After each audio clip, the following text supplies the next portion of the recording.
네, 오늘 오신 여러분 진심으로 환영하고 축복합니다. 네, 오늘 말씀은 느헤미야 3장 1절의 말씀입니다. 한 절만 읽을 거예요. 느헤미야 3장 1절. 앞에도 있습니다. 그 성경책을 찾으시는 것을 권면합니다. 우리 한 목소리로 함께 읽겠습니다. 다 찾으셨죠? 한 목소리로 함께 읽겠습니다. 시작! 그때에 대제사장 엘리야십이 그의 형제 제사장들과 함께 일어나 양문을 건축하여 성벽하고 문짝을 달고 또 성벽을 건축하여 한메아 망대에서부터 하나넬 망대까지 성별하였고. 아멘.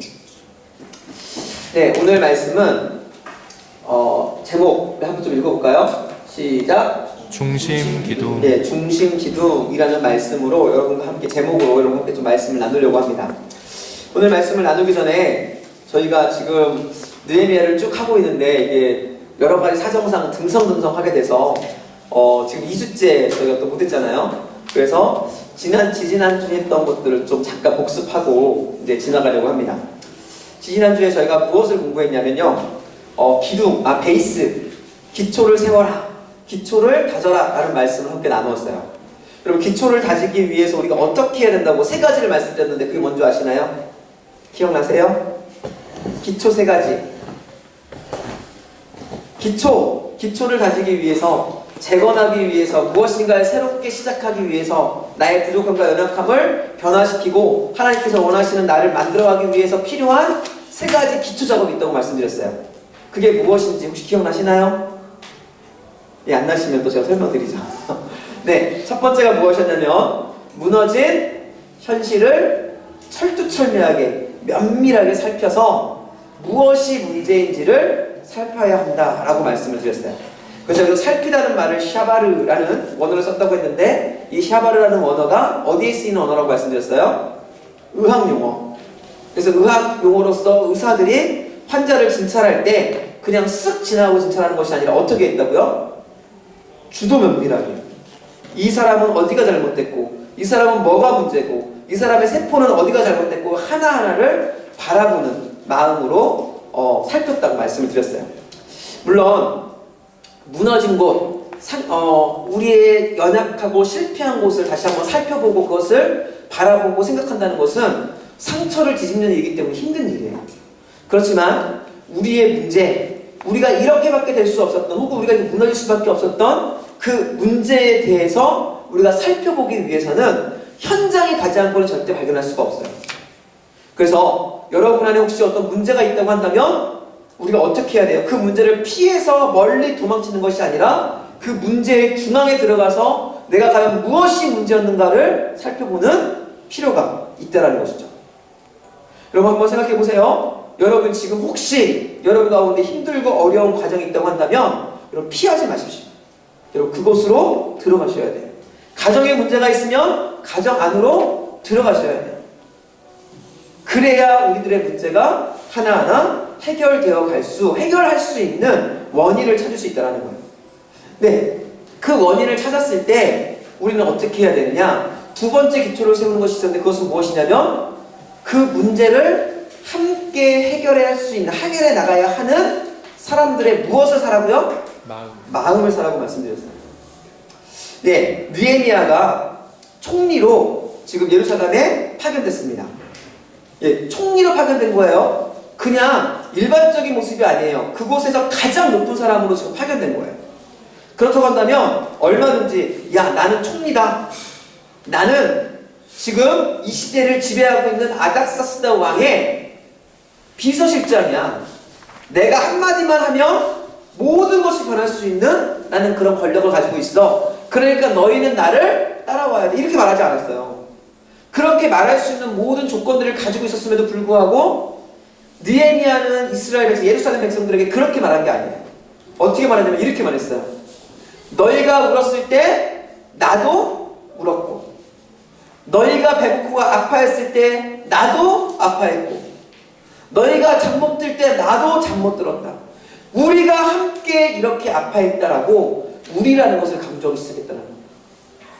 그러면서 내가 다른 곳에 있다, 뭐 전혀 관계없는 곳에 있다 온 이방인이 아니라 너희와 같은 마음 같은 뜻을 품고 있었던 동일한 사람들이다, 동일한 사람이다라고 그 사람에게 나의 마음, 나의 본 모습을 보여줬던 거예요. 그랬더니 이스라엘 백성들, 예루살렘 백성들이 그런 느헤미야를 쫓아가기 시작했던 것이죠. 여러분, 힘으로도 사람을 쫓게 할 수 있습니다. 힘으로도 사람을 쫓게 할 수 있어요. 회사가 그러죠. 회사는 징벌, 징계 등등등 여러 가지 수단을 통해서, 강제를 통해서 사람들을 일하게 할 수도 있고 쫓아가게 할 수도 있어요. 하지만 교회 그리고 스승과 제자 사이에서는 그런 게 일어날 수가 없어요. 바로 마음을 사지 않으면 일어날 수 없는 일들이 너무나 많이 있더라고요. 여러분, 기초를 세우는 두 번째, 대부분의 우리가 속해 있는 공동체는 대부분 이 마음을 사는 것으로부터 시작됩니다.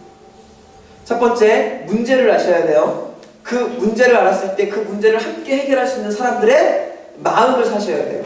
이게 기초를 쌓는 두 번째 방법이라는 거예요. 세 번째는 무엇입니까? 그렇다 할지라도 분명한 기준을 제시하실 수 있어야 된다는 거예요.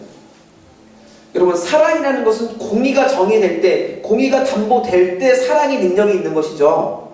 사랑만 가지고는 사랑이 사랑일 수가 없습니다. 여러분, 쉼이라는 걸 잠깐 얘기를 들어볼게요. 여러분, 쉬는 것은 굉장히 좋은 거예요. 그렇죠? 쉬는 건 굉장히 좋은 겁니다.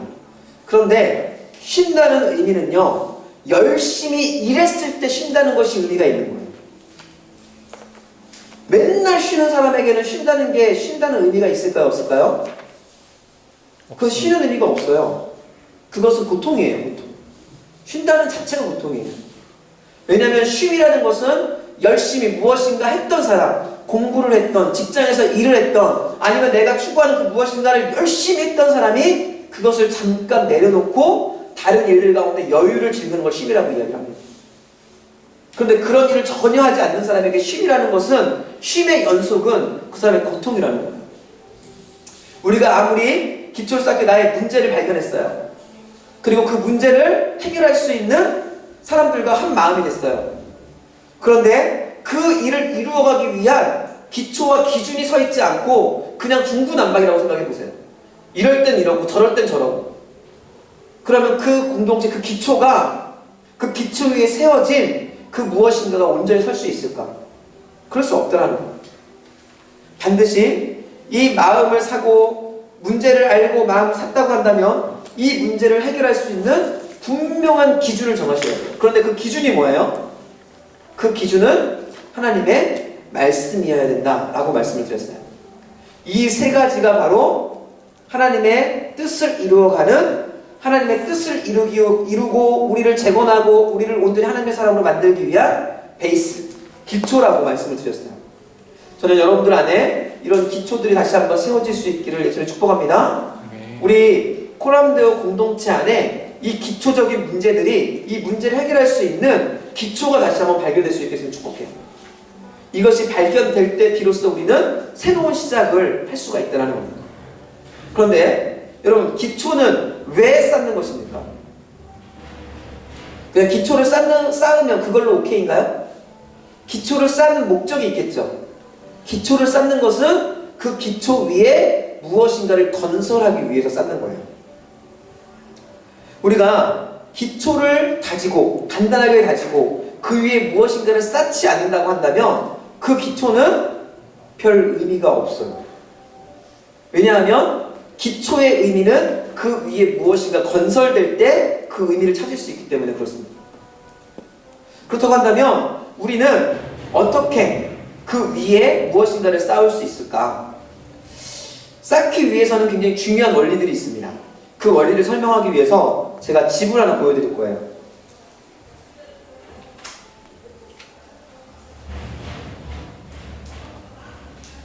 네, 집이 보여질 겁니다. 곧. 네, 이 집을 보시면 이제 중요한 것들이 몇 가지 나와요.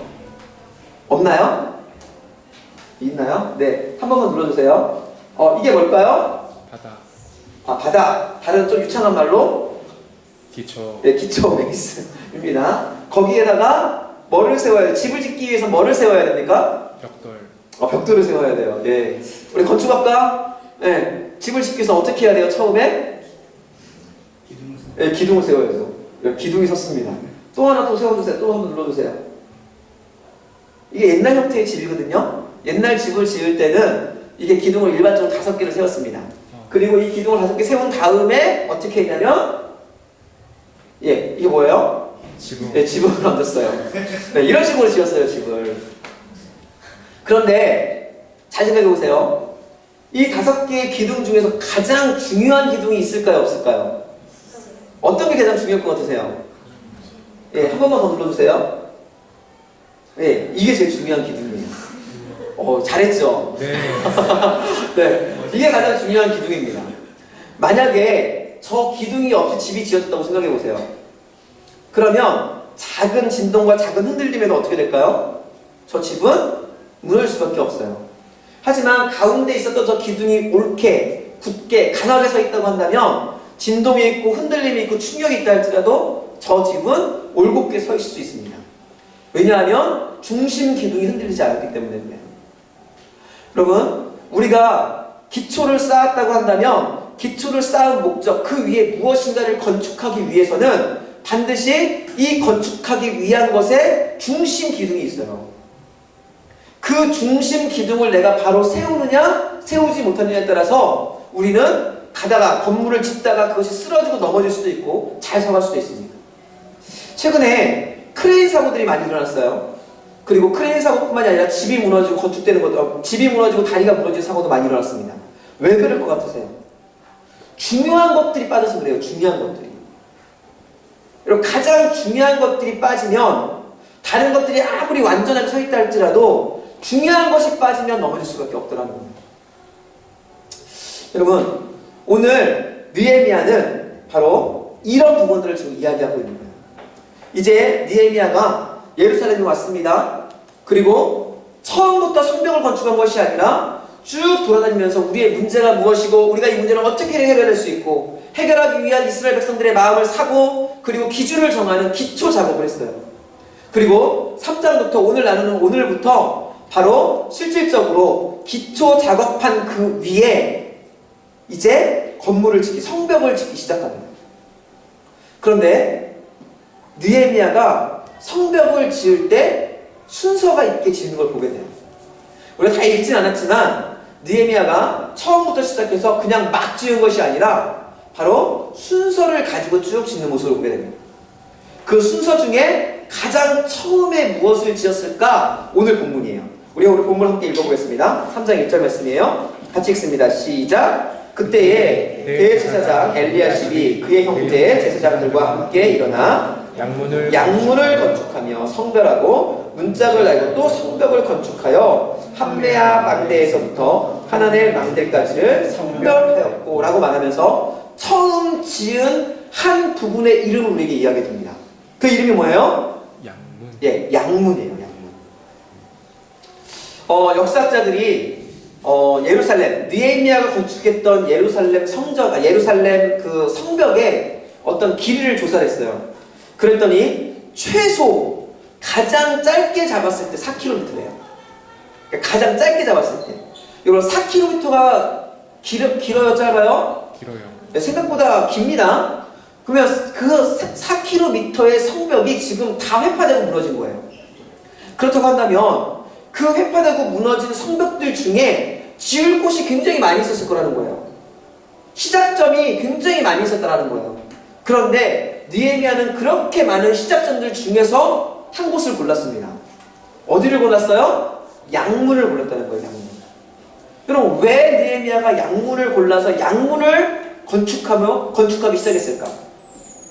성벽을 건축함에 있어서 시작을 양문으로 한 이유가 무엇일까? 라는 질문을 우리가 해봐야 된다는 거예요.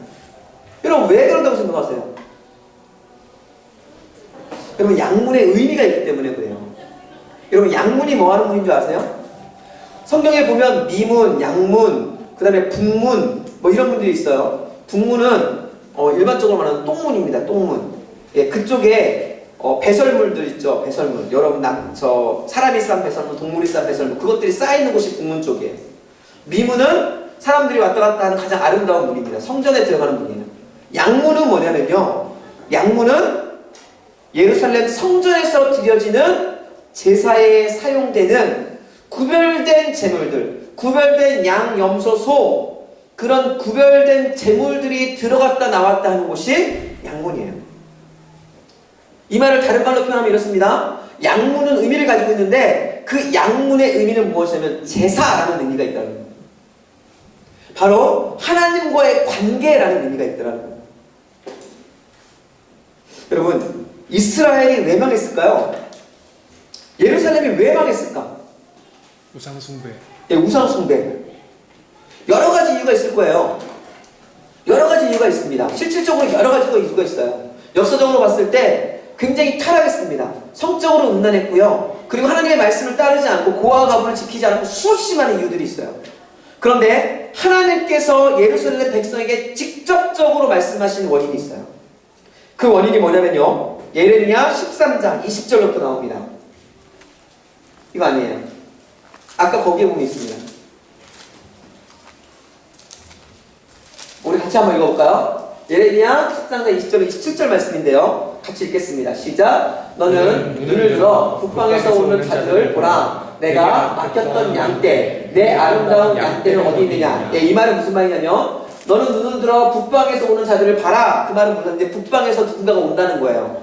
그게 누굴까요? 바벨론이겠죠. 바벨론이 이제 쳐들어 오는 걸 너희가 보라는 거예요. 근데 이것이 왜 그러냐는 이유가 나오는 건데요. 21절. 너의 친구, 시작. 너의 친구 삼았던 자를 그가 내 위에 우두머리로 세우실 때에 내가 무슨 말을 하겠느냐. 내가 고통에 사로잡힘이 산고를 겪는 여인 같지 않겠느냐. 이것은 상황이죠. 그 다음부터 중요합니다. 22절 같이 읽습니다. 시작. 내가 마음으로 이르기를 어찌하여 이런 일이 내게 닥쳤는고 하겠으나. 이거는 무슨 말이냐면 이스라엘 백성은, 예루살렘 백성들이 뭐라고 말하는 거예요? 왜 이런 일이 우리에게 있어야 합니까? 라고 이제 하소연하는 거예요, 하나님한테. 왜 우리가 하나님의 백성이고 하나님의 사람인데 우리가 왜 이런 어려움을 겪어야만 합니까? 라고 지금 한탄하고 있는 거예요. 다른 말로 말하면 하나님께 따지는 거죠. 그랬더니 하나님이 이제 그에 대해 대답하시는 거예요. 같이 읽습니다. 시작. 내 제약이 크므로 내 치마가 들리고 저쪽으로 나와요. 첫 번째 이유를 말합니다. 내 죄악이 크므로 이야기가 나와요. 여러분, 죄악이 크다고 이야기합니다. 근데 구체적이진 않잖아요, 이때는. 그렇지만 어쨌든 죄악이 있기 때문에 망했습니다. 여러분, 죄를 가지면 망할 수밖에 없어요. 우리 안에 죄가 있으면 우리는 망할 수밖에 없는 인생이 될 수밖에 없어요. 그런데 구체적으로 이 죄가 무엇인지까지 설명을 해줘요. 그 다음 보세요. 그 다음, 네, 같이 읽습니다. 시작. 굿수인이 그의 피부를 표범이 그의 반점을 변하게 할 수 있느냐? 할 수 있을진데 악에 익숙한 너희도 선행을 할 수 있느니라. 이 말은 굿수인이 그 피부를 그러니까 쉽게 말하면 우리가 황인종이잖아요. 노란색 민족이잖아요. 근데 우리 노란색 민족이 피부를 하얗게 혹은 검게 할 수 있어요, 없어요? 없죠. 표범이 그 반점을 없앨 수 있어요, 없어요?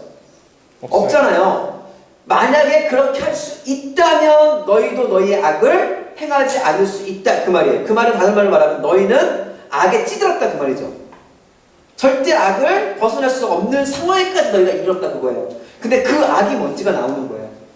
24절입니다. 그러므로 내가 그들을 산악 바람에 불려가는 검은 불같이 흩트리로다. 25절 같이 읽습니다. 시작. 여호와의 말씀이라 이는 내 몫이요 내가 헤아려 정하여 내게 준 일이시니. 네, 읽습니다. 내가 낯을 잃어버리고 거짓을 신뢰하는, 이게 무슨 말일 것 같으세요? 거짓을 신뢰한다. 거짓을 신뢰하는 게 뭘까요? 거짓을 신뢰한다는 것이 무엇이냐면 하나님의 말씀이 아닌 것, 하나님이 아닌 거짓된 것을 너희가 믿었다, 그 말입니다. 이 말을 쉽게 말하면 아까 제가 말했던, 우리 중환이가 말했던 우상을 섬기기 시작했다는 거예요. 그리고 그것이 더 적나라하게 나와요. 그 다음이요. 예. 그러므로 내가 내 치마를 어쩌고 들처럼 수치를 드러내라. 27절 같이 읽습니다. 시작. 내가 너의 가늠과 사악한 소리와 들의 작은 산위에서 내가 행한 음란과 음행과 가증한 것을 보았노라. 이게 뭔 것 같으세요? 이게 바로 우상숭배예요. 음란한 거예요. 가증하다고 이야기를 합니다. 여러분, 우생숭배라는 것을 다른 말로 말하면 하나님과의 결혼관계를 깨트린 걸 말하는 거예요. 하나님께서 우리를 신부라고 이야기합니다. 여러분, 남편이 있어요. 그리고 우리는 신부예요. 그런데 남편과 함께 하자고 남편을 보지 않고 다른 남자와 다른 곳을 바라보고 있으면 그 여자는 정상이 아니잖아요. 지금 그것을 표현하고 있는 거예요. 너희가 하나님의 백성이고 나를 따라야 하는 나와 함께하는 백성인데 너희가 나와 함께하지 않고 지금 다른 곳을 향하고 있다라고 이야기를 하고 있는 거예요. 여러분, 느헤미야가 이스라엘이 망했던 사실에 대해서 너무나 잘 알고 있었다는 거예요. 느헤미야는 우리 예루살렘이 왜 망했는지, 예루살렘의 패망의 원인이 무엇인지, 예루살렘이 회복되기 위해서는 어떠한 것이 회복되어야 되는지를 너무나 잘 알고 있었다는 거예요. 예루살렘이 성벽이 재건된다 할지라도, 성벽이 완성된다 할지라도 성벽이 완성되는 것으로 멈추는 것이 아니라 성벽이 완성됐지 할지라도 그 뒤에 반드시 회복되어야 되는 한 가지가 있는데 그것이 무엇인지를 알고 있었다는 거예요. 그게 무엇이라는 거예요? 예배, 제사, 하나님과의 관계였더라는 거예요. 하나님과의 관계가 깨어지고 무너지고 예배가 무너지자 예루살렘이 멍했던 것처럼 우리가 다시 재건하기 위해서, 정말로 재건하기 위해서 필요한 것은 바로 우리 안에 무너져버린 예배가 회복되지 않고서는 아무것도 이루어질 수 없습니다라는 것을 느헤미야가 너무나 정확하게 알고 있더라고요. 그래서 느헤미야가 성벽을 건축할 때 그의 가장 중심 기능으로 삼은 것이 무엇이냐면 예배라는 거예요. 그래서 느헤미야가 사람들을 모읍니다. 아무나 모은 게 아니에요. 오늘 본문에 보면 다시 봅니다. 예루살렘 보니까 그때 누가 모였어요? 대제사장 엘리야십과 그의 형제들 제사장들이 모였다고 얘기했어요. 여러분, 제사장들은 제사하는 사람이에요. 지도자라고요.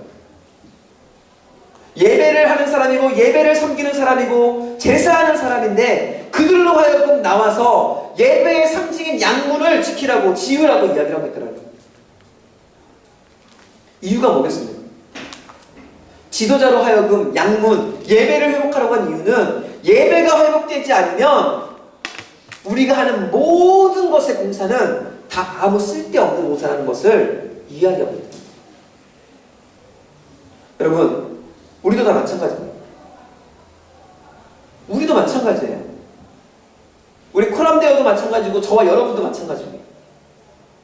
무엇인가를 회복하고 무엇인가를 세우고 여러분 안에 무엇인가 건물을 많이 짓기를 원하십니까? 그 가운데 중심이 빠지면 안 돼요.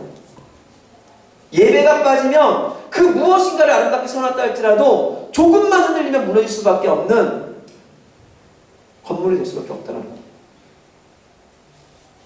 저는 여러분들 안에 예배가 회복되기를 했으면 축복합니다. 아멘. 예배가 정말로 회복되어서 예배 가운데 하나님의 말씀이 부딪히지 않으면 우리는 그 어떠한 것도 성공할 수 없다는 거예요. 여러분, 가인 최초의 살인자죠. 가인이 왜 살인자가 됐을까요? 예배에 실패했기 때문에 그래요. 가인과 아벨이 함께 예배를 드립니다. 그런데 아벨은 예배에 성공했는데 가인은 예배에 실패했어요. 그리고 나서 한 일이 뭡니까? 분노에 차서 아벨을 죽인 거예요. 여러분, 가인도 예배 드렸습니다. 잘 생각하셔야 돼요. 가인도 예배 드렸어요. 여러분, 아까 말했던 그 시대에 이스라엘, 예루살렘에 예배가 있었을까요? 없었을까요? 예루살렘에 제사가 있었을까요? 없었을까요? 있었어요. 있었어요. 제사가 어느 정도로 있었냐면요, 하나님께서 이렇게 표현할 정도로 있습니다. 내가 동물 타는 냄새에 지쳤다고 이야기할 정도. 여러분, 동물 타는 냄새라는 게 무슨 말인 줄 아세요? 재물 타는 냄새예요. 재물 타는 냄새. 그만큼 휘황찬란하게 제사들이 끊임없이 일어나고 있었다는 거예요. 근데 문제는 뭐냐면 몸은 제사를 드리고 있고 몸은 그곳에 가 있었는데 그들의 마음과 중심이 제사, 하나님께 가 있는 것이 아니라 그 당시의 사회적 통념이었던 모든 것들, 부와 명예와 다산과 그것들을 상징하고 바울과 아사에게 가 있었다는 거예요. 이번에 제가 네팔에 가서 한 지역 제가 이름을 까먹었는데 그 불교 사원과 그 다음에 이슬람 사원이 같이 있는 그곳을 간 적이 있습니다. 그곳에서 행해지는 모습들과 한 곳에 두 개의 신이 같이 섬겨지는 그런 모습을 보면서 제가 하나님의 마음을 좀 느껴졌어요. 이스라엘 백성들이, 하나님만 섬겨야 되는 이스라엘 백성들이 하나님의 제단이 있어야 할 그곳에, 여러분, 아세라 상을 세워놓고 바알 상을 세워놓고 하나님께 제사한다고 제사하면서 눈은 바알과 아세라를 향해 있는 그 모습을 보면서 하나님의 마음이 어땠을까? 여러분, 지금 이 시대의 예배가 그럴 때가 너무나 많이 있다는 거예요. 우리의 예배는 어떤지 한번 살펴보셨으면 좋겠어요. 우리의 예배가 회복되지 않으면, 우리의 예배가 그것에서 벗어나지 않냐고 하나님께 서지 않으면 우리가 일어났던 그 모든 것도 무너지는 과정을 겪을 수밖에 없다라는 것입니다.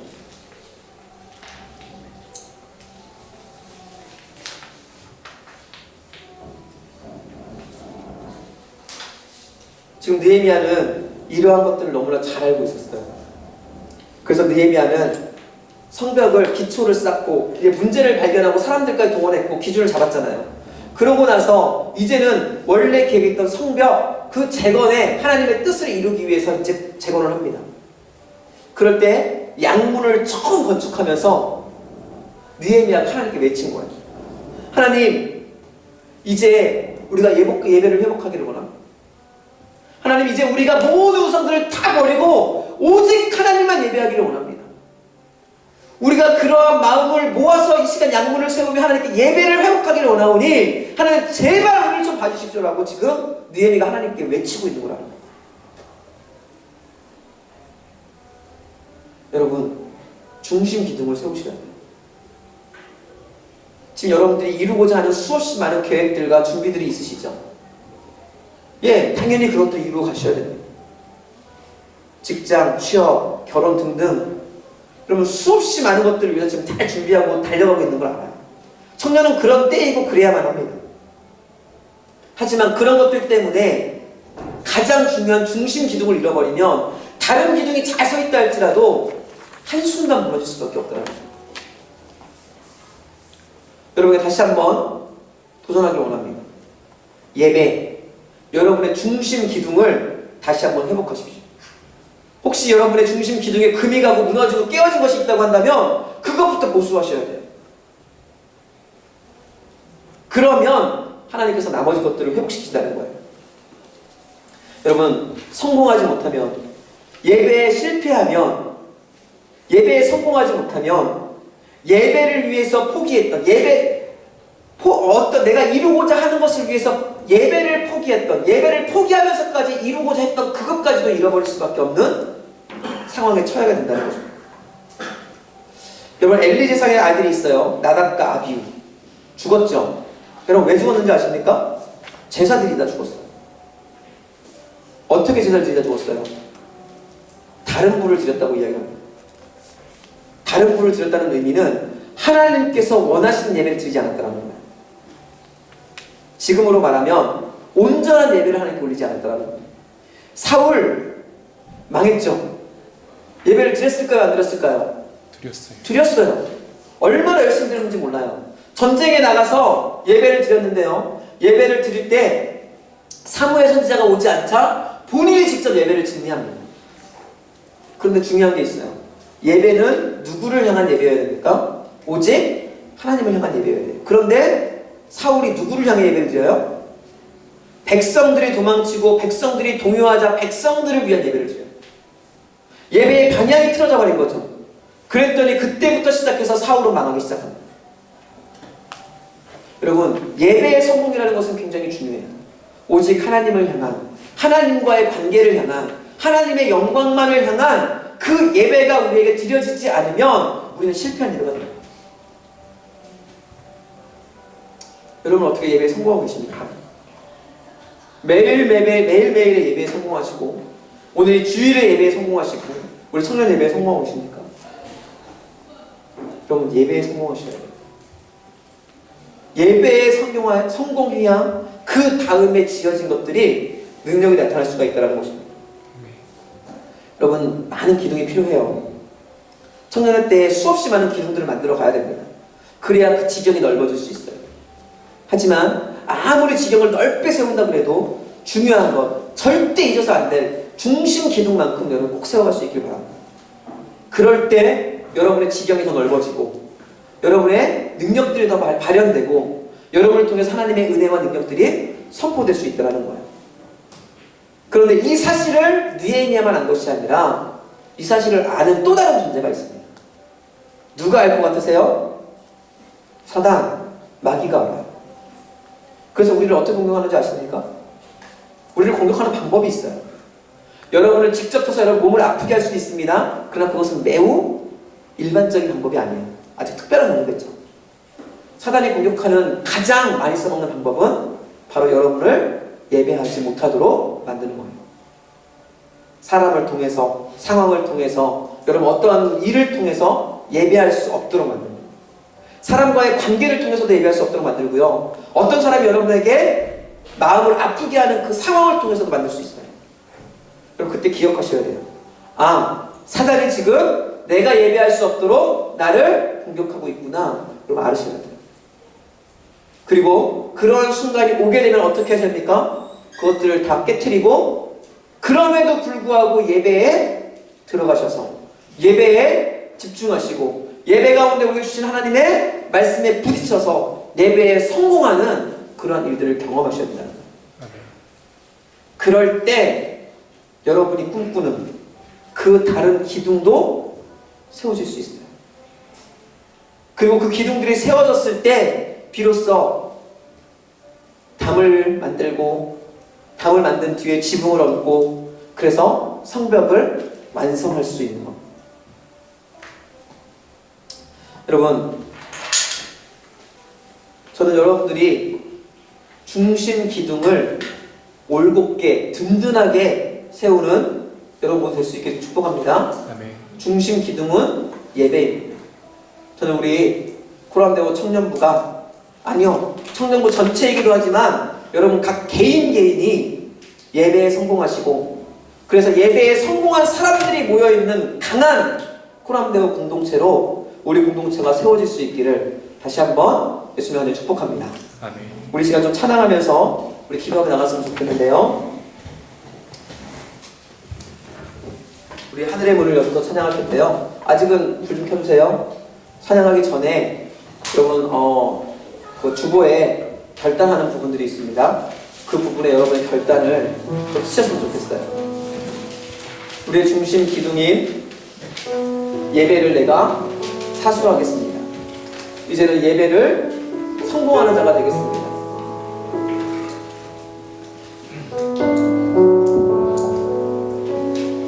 한번 적어보십시오. 적고 결단하십시오. 마음에 새기십시오. 그냥 오늘 이 예배가 한번 지나가면 스쳐가는 그러한 시간이 아니라 정말로 하나님께 붙잡힌 바 되는 정말 예배 가운데로 깊이 들어가는 결단의 시간이 될 수 있게 좀 축복합니다.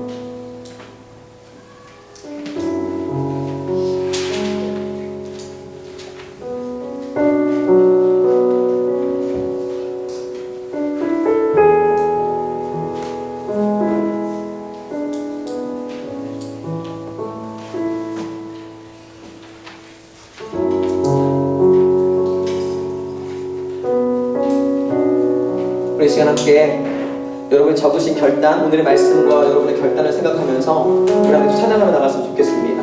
우리 하늘의 문을 여셔서 하나님 이곳에서 하늘의 문을 여시고 우리의 예배를 받아주시기를 원합니다. 우리가 정말 하나님께 드리는 이 예배가 하나님께 드려지고 하나님 받으시는 정말 우리를 세워가는 중심 기둥 될 수 있도록 도와주시기 원합니다라고 우리 함께 기도하고 찬양하겠습니다.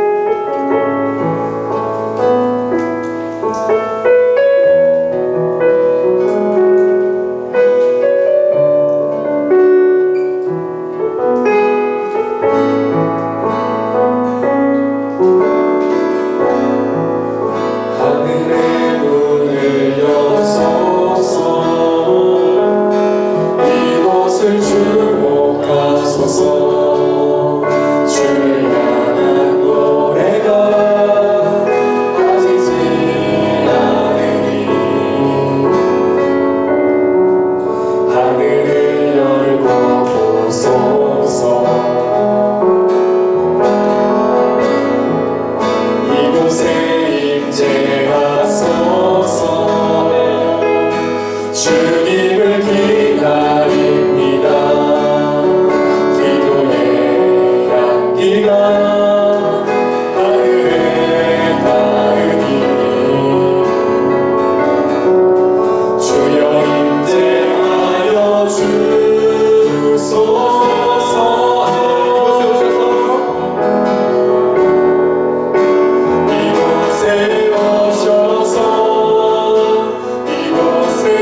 손을 들고 한번 찬양했으면 좋겠습니다. 하나님, 정말 우리 안에 이런 마음을 부어주십시오. 우리가 다시 한번 이러한 예배의 자리로 들어가기를 원합니다. 너무 편해져 버렸기에, 너무나 예배가 우리 가운데 익숙해져 버렸기에 아버지 예배 가운데 하나님과 부딪히지 아니하고 그냥 지나가는 순서, 지나가는 시간으로 멈춰버렸던 것을 용서해 주시고, 이제는 하나님을 만나는 시간, 하나님의 임재가 있는 시간, 하늘의 문이 열림으로 하나님을 경험하는 시간 될 수 있도록 도와주시기를 원합니다라고 그 마음을 갖고 다시 한번 기도하고 찬양하고 나가겠습니다. 우리 이곳에 오셔서 하늘의 문을 여소서, 이곳을 주목하소서. 주를 향한 노래가 꺼지지 않으니 하늘을 열고 보소서. 이곳에 임재하소서. 주님을 기다립니다. 기도의 향기가 하늘에 닿으니 주여 임재하여 이곳에 임재하시기를 원합니다.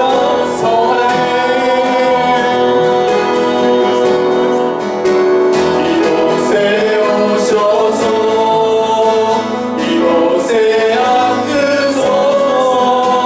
이곳에서 드리는 예배를 받으소서. 주님의 이름에 주님의 이름만이, 오직 주의 이름만 이곳에 있습니다. 이곳에 오셔서 이곳에 앉으소서. 이곳에서 드리는 예배를 받으소서. 주님의 이름이 주님의 이름만이, 오직 주의 이름만 이곳에 있습니다. 하나님, 내가 이제는 예배에 목숨 걸겠습니다. 아버지, 내 인생의 가장 중요한 중심 기능이 예배를 포기하지 않겠습니다. 예배가 우리 예배에 성공하는 인생이 되겠습니다. 나에게 주어진 예배의 시간 가운데 내가 집중하겠습니다. 내 예배가 하나님을 만나는 시간이길 원합니다. 나 예배를 받는 순간하고 우리 함께 기도하며 나가겠습니다. 나가는 기도합니다. 사랑하는 하나님, 하나님 아버지, 이 시간에 너무 사랑하고요. 우리 사랑하는 분들이랑 사랑하는 사람이 아버지 우리도 함께 나아갑니다. 아버지 주님으로 사랑하는 분들을 세워주시고 예배에 가게 하는 모든 것들, 나의 마음까지도 인간의 성의까지도 예배에 가게 하는 모든 것들을 살려주시고, 예배가 우리 기쁨을 만드는 힘으로 나를 도와주시기를 바랍니다. 나와 예배에 성공하게 하시고요. 예배가 나를 만나게 하시고요. 예배가 나의 마음을 경험하게 하시고요. 예배를 통하여서 나를 인정이 없는 걸 도와주시고, 우리가 예배에 함께 나온 사람들이 하나를 뵙고 하나님 도와주시기를 바랍니다. 그 사랑하는 성도들이 예배에 성공하는 예배를 부탁드립니다. 예배에 성공한 사람들의 모습을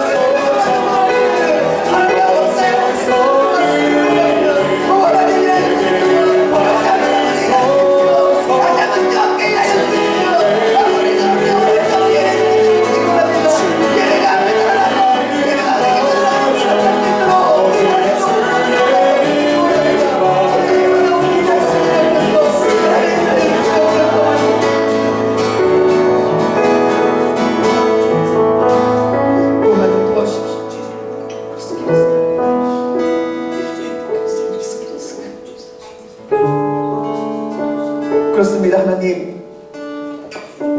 예배가 모든 것의 중심입니다. 예배에 실패하면 현재 우리가 아무리 좋은 것을 입었다 할지라도 아버지 그것은 무너질 수밖에 없는, 아버지 아무것도 아닌 것이 될 수밖에 없습니다. 하나님, 비록 지금 우리가 조금 힘들고 비록 지금은 우리가 무엇인가 이루어지는 것이 없는 것처럼 여전히 무너져버린 여전히 묻어져서 획파되어진 성전이 보인다 할지라도, 성벽이 보인다 할지라도, 제일 처음 건축해야 될 한 가지, 제일 처음 회복해야 될 한 가지, 예배를 회복할 수 있도록 도와주십시오. 우리 청년들이 그런 청년들 될 수 있도록 도와주십시오. 혹시 우리 가운데 예배가 무너져버린 청년들이 있습니까? 우리 가운데 혹시 예배가 무너져서 아버지 다른 것을 향해서 열심히 달려가고 있는 청년들이 있습니까? 하나님, 다른 것을 조금 늦춘다 할지라도 하나님 예배를 붙잡게 하시고, 예배를 다시 한번 성공하게 하시고, 예배 가운데 임하시는 하나님을 만나게 하시고, 그로 말미암아 하나님께서 주시는 마음으로 아버지 이 세상에 아버지의 복음을 전하는 인생을 낼 수 있도록 우리 사랑하는 청년들을 붙잡아 주시옵소서. 그러한 청년들이 모여서 우리 코람대교 공동체가 정말 능력있고 모든 것들을 선포하는, 이 세상에 아버지 정말 예수 그리스도의 놀라운 능력을 선포하는 그러한 공동체 될 수 있도록 도와주시옵소서. 우리 청년들 한 사람 한 사람을 붙잡으신 주님을 찬양합니다. 오늘 결단하고 기도했던 하나하나에 응답하여 주시고, 그로 말미암아 다시 한번 예배가 살아나는 그런 역사 나타날 수 있도록 도와주시옵소서. 오직 하나님께서 함께 하시고 도우실 것을 믿으며 예수님의 이름으로 축복하며 기도하였습니다. 아멘.